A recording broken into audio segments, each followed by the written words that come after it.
En el encuentro, en el primero y el segundo encuentro, lo que vamos a hacer es desarrollar los antecedentes del pensamiento decolonial, quiénes son los principales representantes y los conceptos analíticos más importantes, que la organizan como yo la denomino una doctrina herética. En el encuentro 3 y 4 vamos a hablar del nuevo patrón de dominación, que es esto, la colonialidad del poder, la centralidad de la raza como concepto clasificador y como discriminador social, y las articulaciones de las categorías de clase, género y raza. En el 5 y en el 6 vamos a abordar una de las tres colonialidades que estructuran la dominación.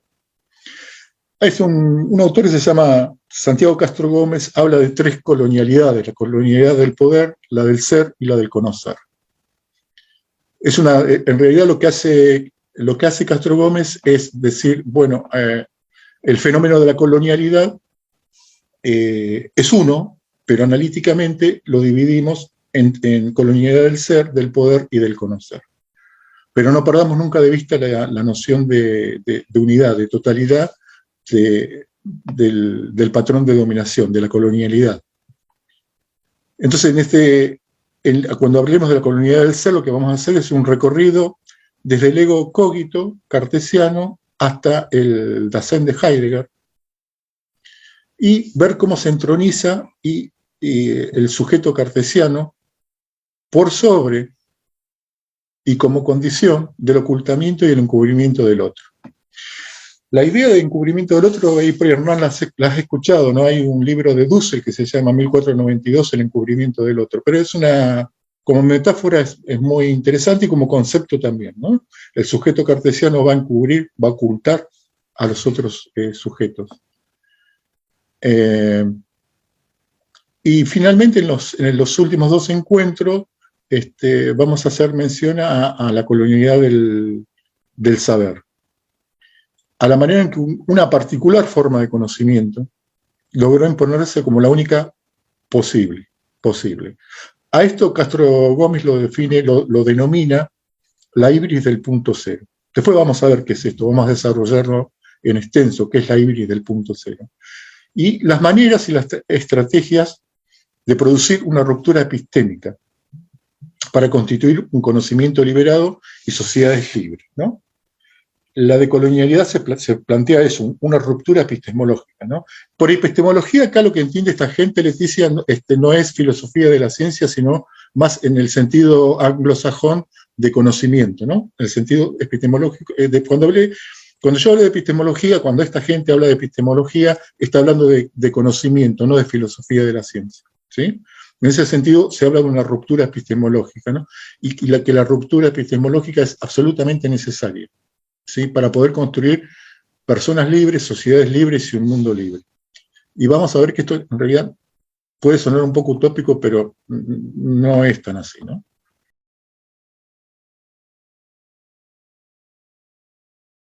Pasa esto. En la medida, hace unos años, 15, 10 años, abundan lleno de artículos, libros, seminarios, cursos, posgrado, que utilizan el término decolonial, ¿sí? Y al punto de verse que se convirtió en una moda, o casi una moda. Y a contrapelo de la mirada crítica y plebeya, que es el pensamiento decolonial. Entonces, me pareció que es necesario hacer una precisión respecto a lo menos qué vamos a entender o qué entiendo yo por decolonialidad, y después vemos si coincidimos o no. Y yo no quiero agotar las interpretaciones de qué entender por decolonialidad, pero sí voy a dar mi perspectiva, mi punto de vista, y después lo discutimos en todo caso. Pero esto es así, en algunos casos es una moda. Si ustedes googlean decolonialidad, les van a aparecer millones de cosas, ¿no? Y entonces, en realidad es una moda, hay una moda de la decolonialidad, y yo creo que se va a ir incrementando esa moda de la decolonialidad al calor de algunos procesos, como el boliviano, como el chileno, como el colombiano y el paraguayo, ¿no? Yo creo que eso va a ir increciendo. Pero vamos a precisar porque en realidad a los autores que yo sigo están ligados directamente a determinados procesos políticos. Entonces, hago una primera definición. Digo, la decolonialidad es inescindible, es inseparable de un proyecto transformador, de un proyecto emancipador, de un proyecto liberador. Hay que considerarla como una praxis revolucionaria, como una praxis liberadora. Y acá es como una acción pensante. Si esto no es así, sería un movimiento estéril o un manierismo intelectual muy propio de las mentes colonizadas. Coincidiendo con esto que acabo de decir, es la afirmación que sin cambio en el sujeto no hay cambio descolonial. Y que los cambios en el mundo, en la coyuntura que estamos viviendo, pueden operar como aperturas que faciliten la descolonización, pero también la pueden obturar. ¿Sí? Y en ese sentido yo lo que digo, bueno, la especulación filosófica que se está realizando hoy por estos lugares, por estas tierras, que siguen propuestas que ya se hicieron ayer, lo que marcan son caminos hacia un pensamiento pleno de realidad americana. ¿Sí? Camino pleno de realidad americana. Un camino que nos guíe y nos evite perdernos en laberintos inconducentes, de los cuales, como dijo el compañero Marechal, solo se sale por arriba. Entonces, esta idea no es mía, yo la comparto la idea, no hay decolonialidad sin proyecto político liberador. ¿Sí? Sin un proyecto de emancipador y liberación no hay decolonialidad posible. O en todo caso se va a convertir en un pensamiento más o en una moda más.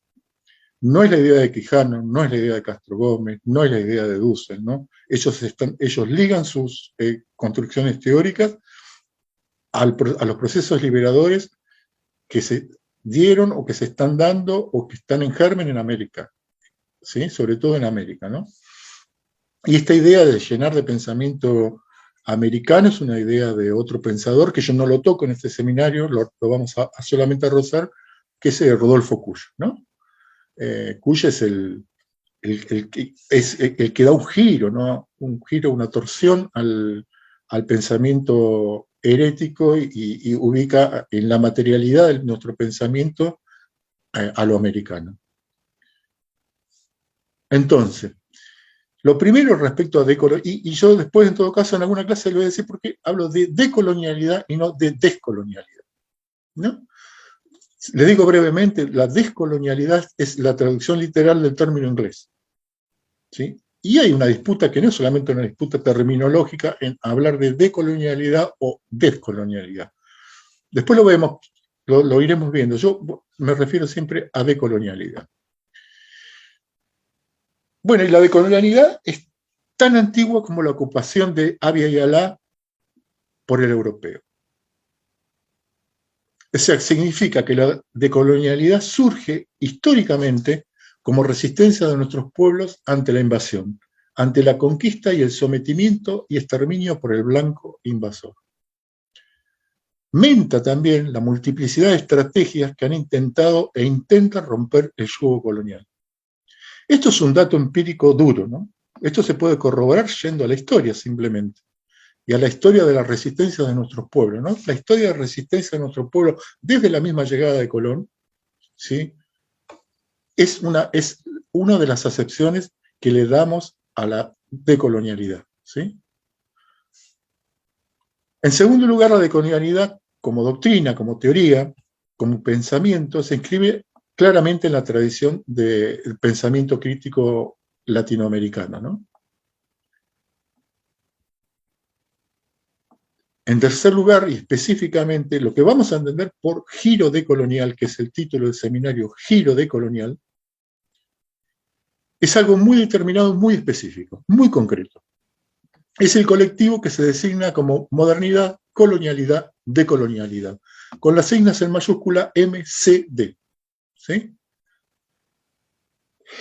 Entonces, por giro decolonial vamos a entender, vamos a entender, después en todo caso ampliamos, pero vamos a entender eso, el movimiento modernidad, colonialidad, decolonialidad. que está integrado por un conjunto de intelectuales, de mujeres, de hombres, que le dieron forma y cuerpo a lo que llamamos el giro decolonial, o lo que un autor que yo les pasé el texto, que se llama Restrepo, llama la inflexión o el torcimiento decolonial, ¿no? Esta idea de una ruptura, ¿sí? De una ruptura, de un torcimiento.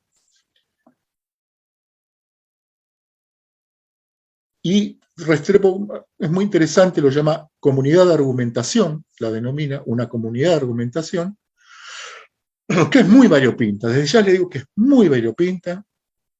Hay de todo en la viña de la decolonialidad.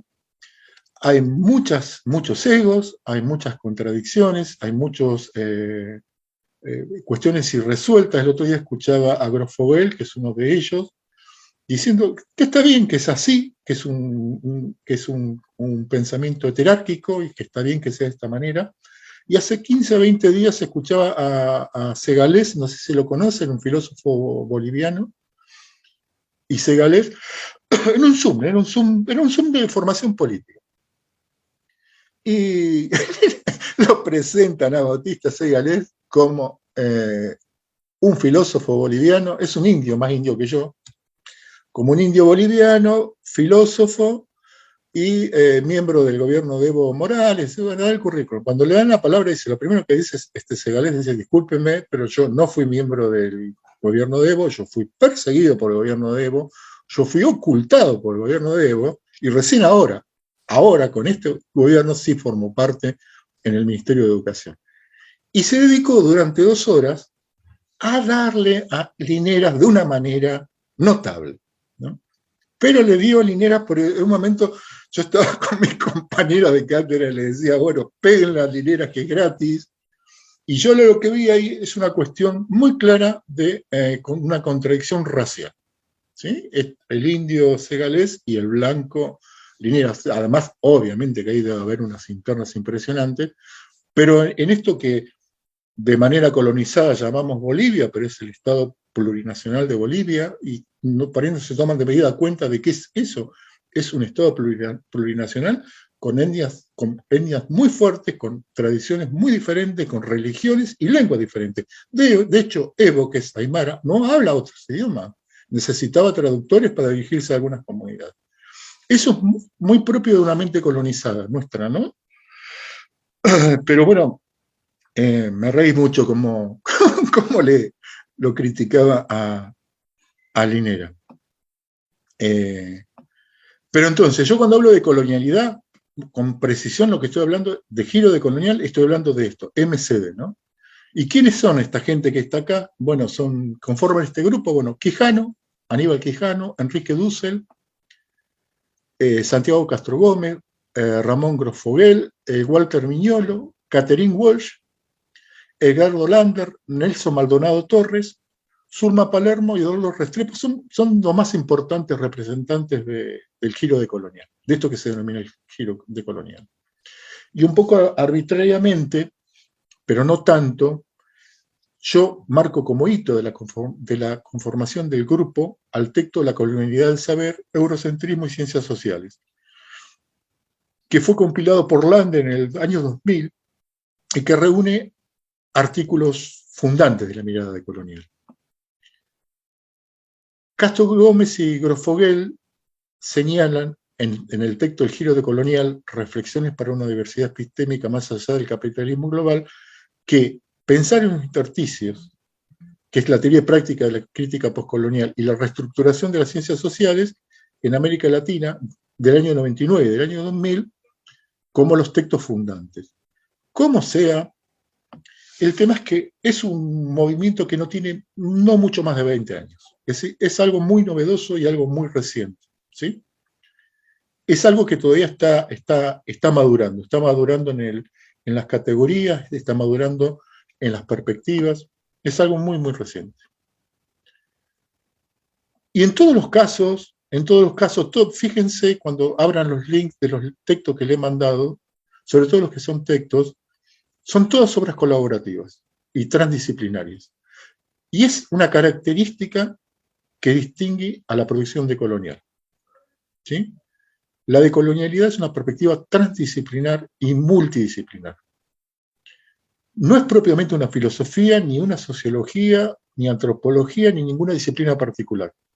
Eventualmente pueden producirse trabajos filosóficos, se producen, ¿sí? Por ejemplo, la filosofía de liberación de Dussel.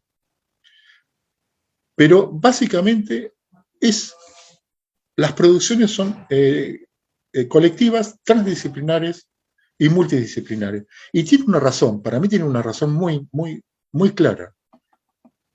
Porque si lo que se busca es suturar la herida colonial, el desgarrón colonial, ¿sí? Y recobrar algún tipo de unidad, ¿sí?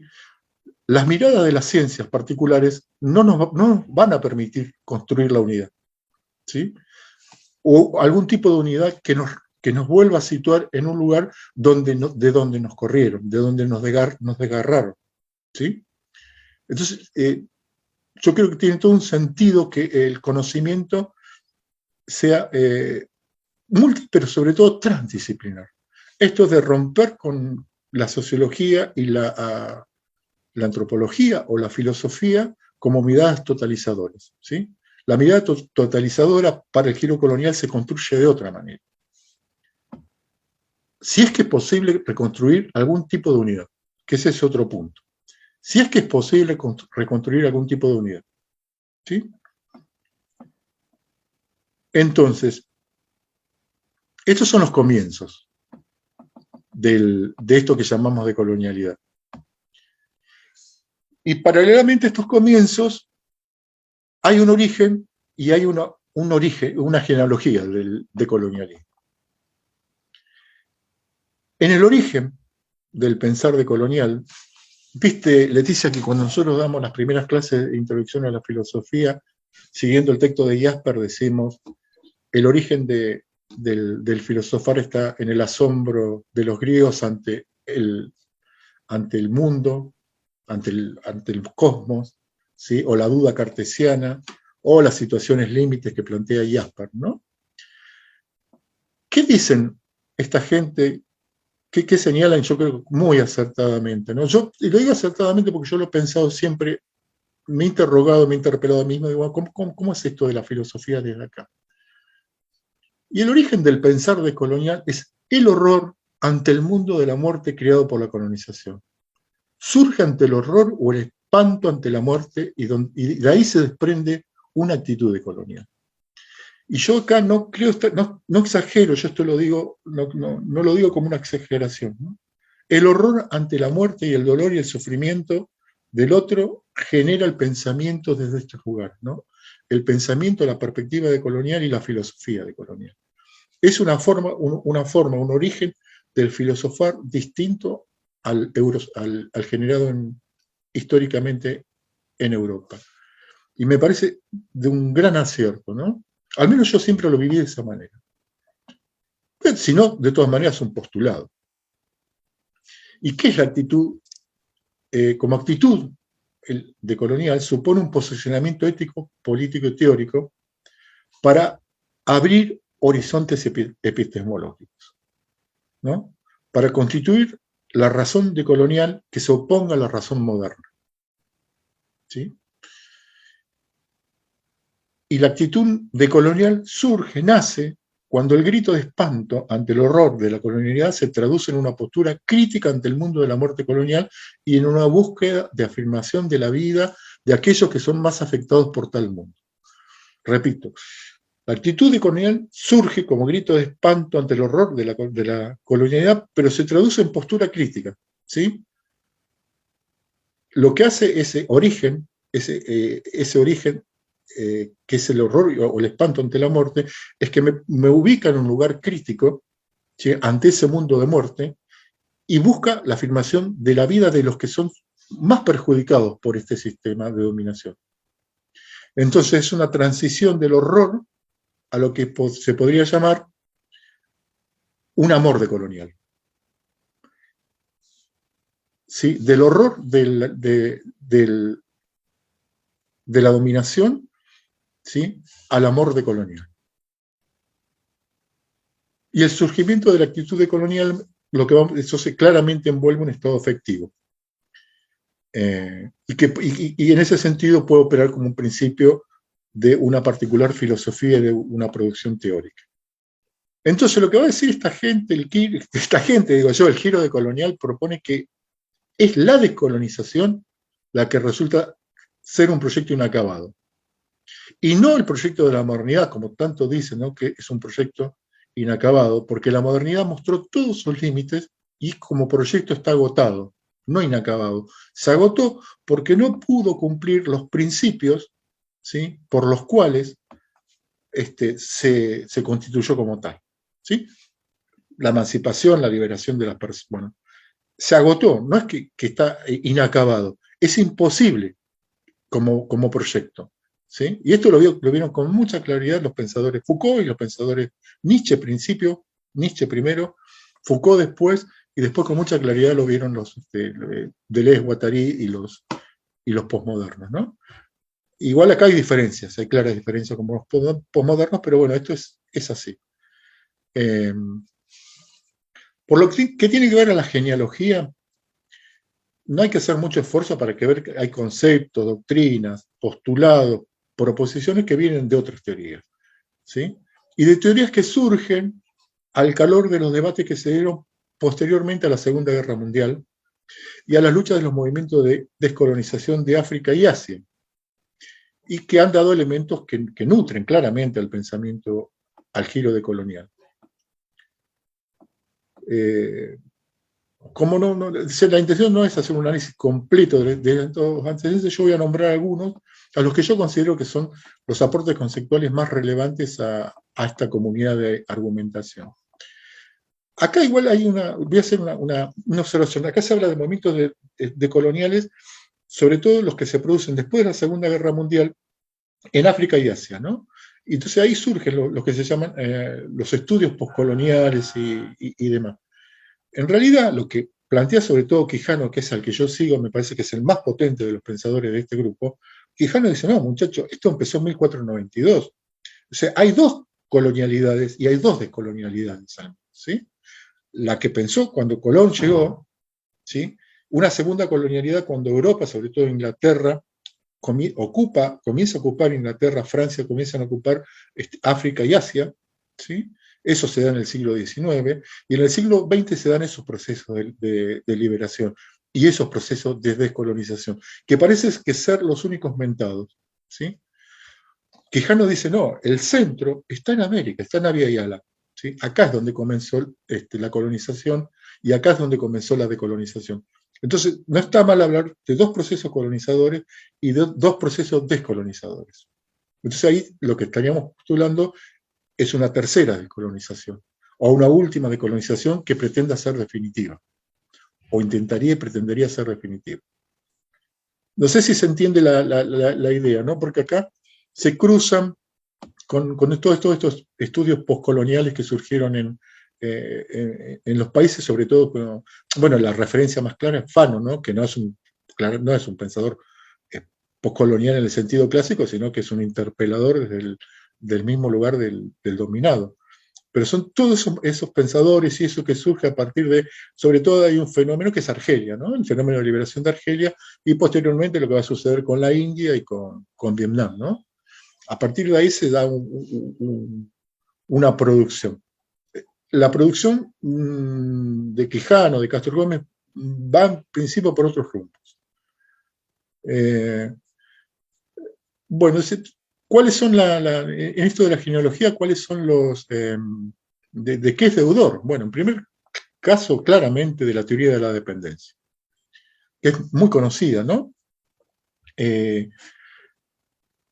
Y que surge la teoría de la dependencia como respuesta a las doctrinas desarrollistas que origina el centro hegemónico, ¿no? Lo que los dependentistas señalan es que el atraso económico de sociedades como la nuestra, como Argentina, no se debe, como sostienen los desarrollistas y siguen sosteniendo hoy, a que nos encontramos en una etapa inferior del desarrollo económico alcanzado por Estados Unidos, por Europa, sino que nuestro subdesarrollo es un efecto, una consecuencia obligada, necesaria del desarrollo de las economías centrales. En esto las nociones de civilización y barbarie y progreso son muy identificables en la propuesta desarrollista.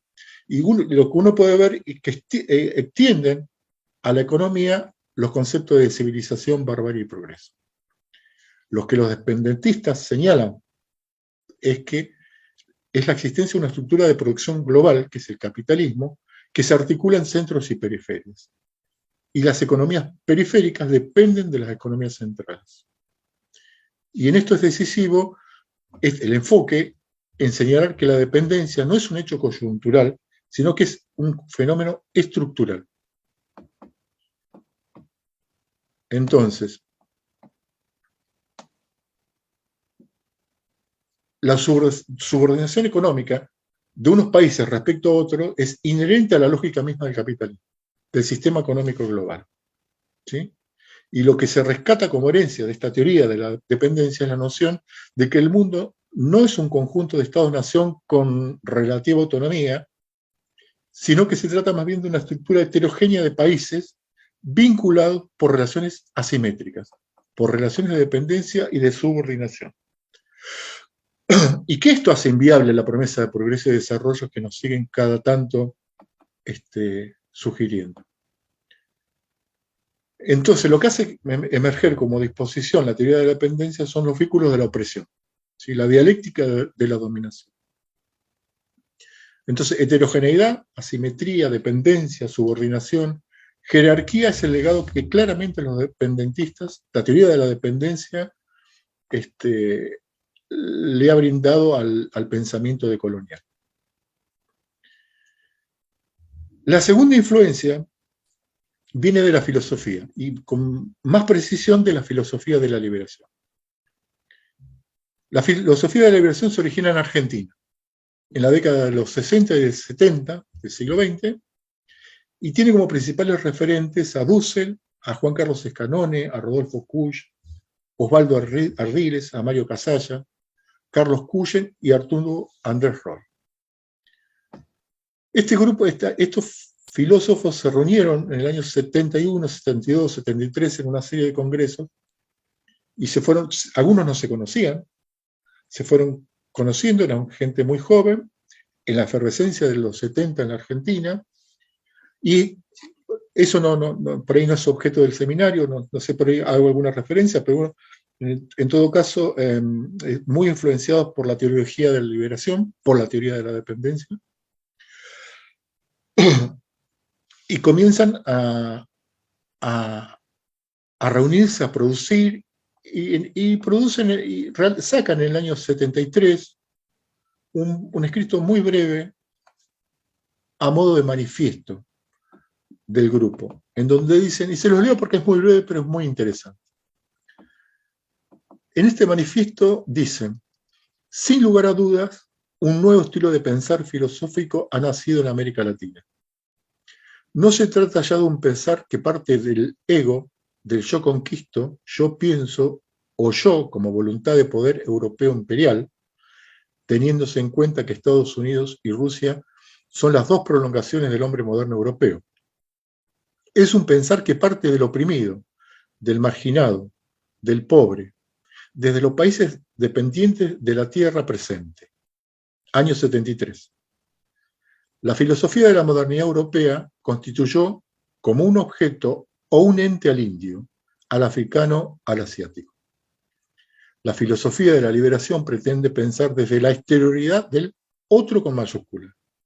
La filosofía de la liberación pretende pensar desde la exterioridad del otro, del que se sitúa más allá del sistema machista imperante, del sistema pedagógicamente dominador, del sistema políticamente opresor. Una filosofía que tome en serio los condicionamientos epistemológicos del pensar mismo, los condicionamientos políticos de un pensar latinoamericano desde la opresión y la dependencia no puede ser sino una filosofía de la liberación. En América Latina y muy pronto en África y Asia, la única filosofía posible es la que se lanza a la tarea destructiva de la filosofía que los ocultaba como oprimidos. Y luego al trabajo constructivo desde una praxis de liberación del esclarecimiento de las categorías reales que permitirán al pueblo de los pobres y marginados acceder a la humanidad de un sistema futuro de mayor justicia internacional, nacional, interpersonal.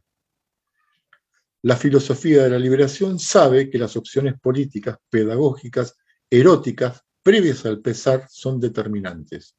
Y por ello, les presta atención primero. La ontología abstracta deja así de ser el origen y cobra en cambio fisonomía de filosofía prima, la política como posición primera del hombre ante el hombre, de la totalidad ante la alteridad de alguien ante alguien otro. Filosofía de la liberación es entre nosotros la única filosofía latinoamericana posible, que es lo mismo que decir que es la única filosofía posible entre nosotros. El pensar filosófico que no tome debida cuenta crítica de sus condicionamientos y que no se juegue históricamente en el esclarecimiento y la liberación del pueblo latinoamericano es ahora, pero lo será mucho más en el futuro, un pesar decadente, superfluo, ideológico, encubridor, innecesario. Tengo entendido que este manifiesto lo escribió Dussel.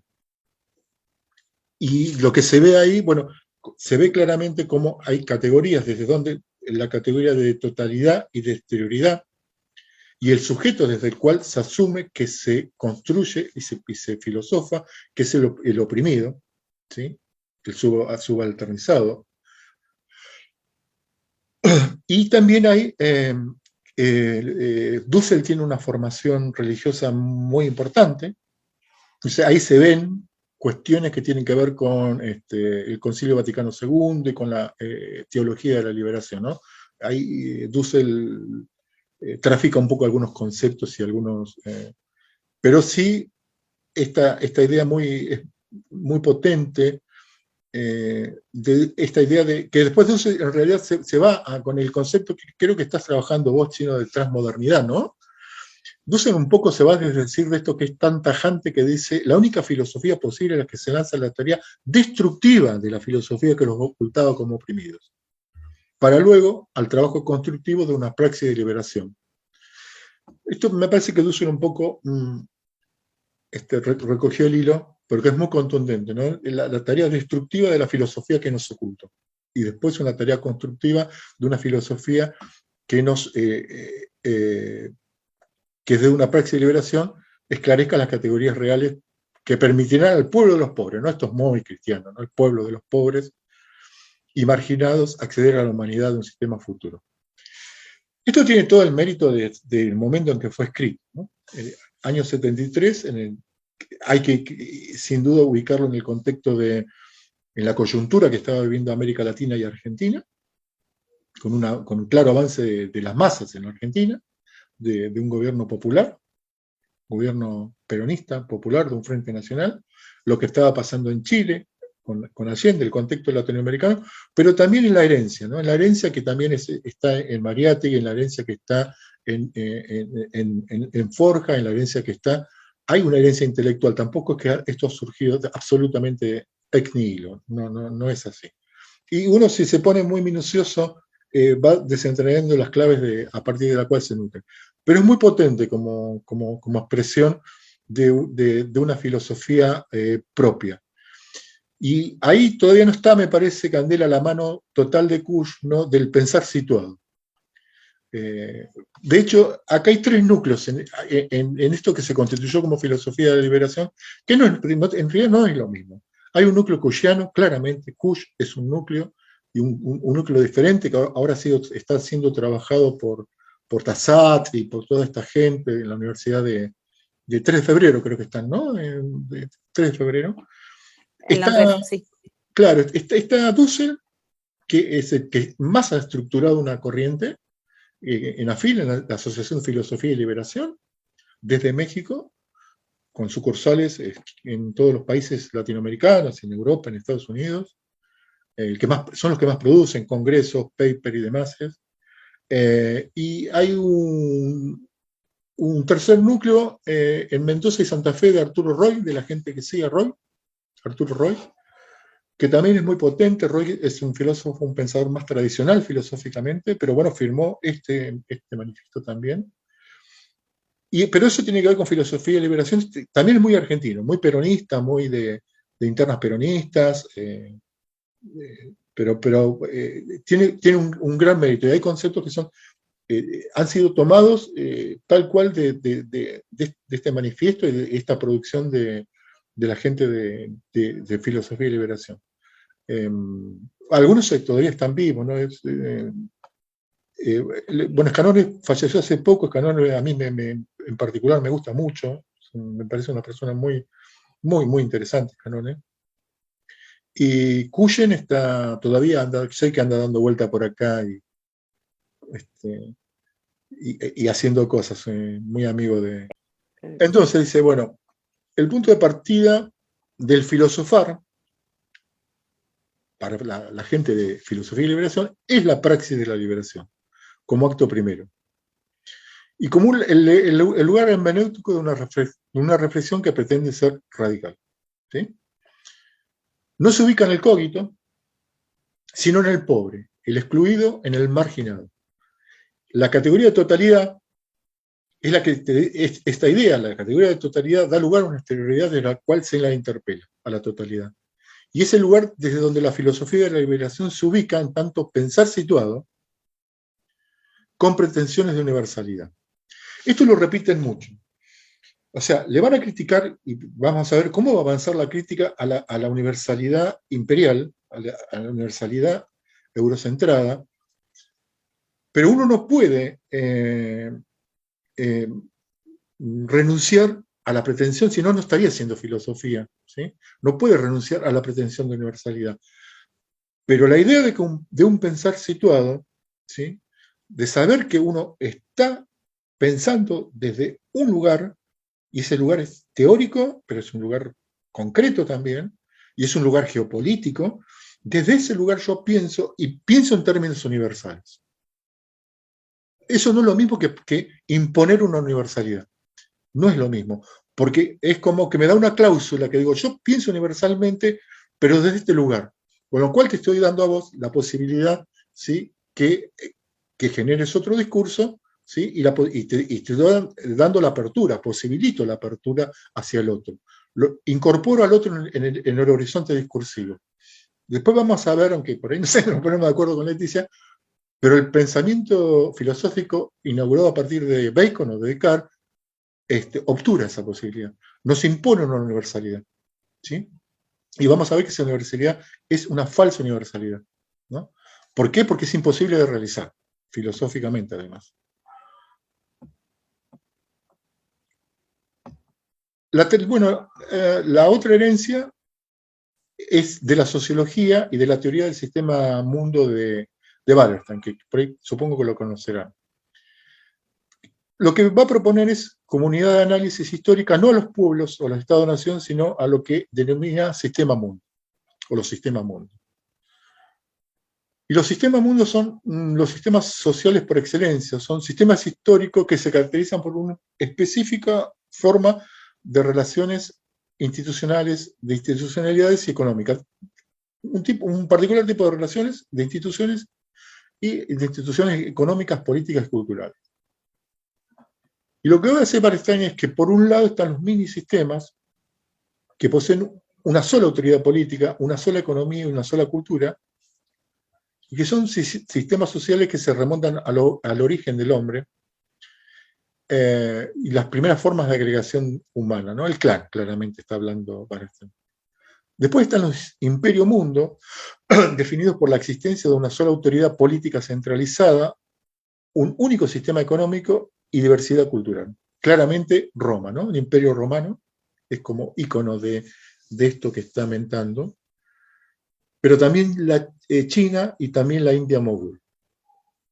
Y por último, lo que él llama las economías mundo, ¿no? Que se caracterizan por ser la existencia de múltiples autoridades políticas, o sea, múltiples estados-naciones, un sistema interestatal, una sola economía, el capitalismo.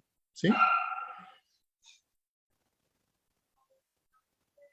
Lo que se va a tomar, lo que el decolonialismo va a tomar de esta idea de sistema mundo toma esta idea como metáfora, pero le incorpora la noción que la modernidad posee un lado oscuro que es inseparable de ella y que es la colonialidad. Entonces los decoloniales van a hablar de un sistema mundo moderno colonial. ¿Sí? O sea, es una vuelta, toman la idea del sistema mundo, pero le adosan la idea de que es un sistema mundo moderno, por modernidad, moderno colonial, en la medida que la colonialidad es inseparable de la modernidad. Y este es el legado más decisivo para estructurar la decolonialidad, ¿no? Bueno, estos son lo que a mí me parecen que son genealógicamente las deudas que tiene el pensamiento decolonial.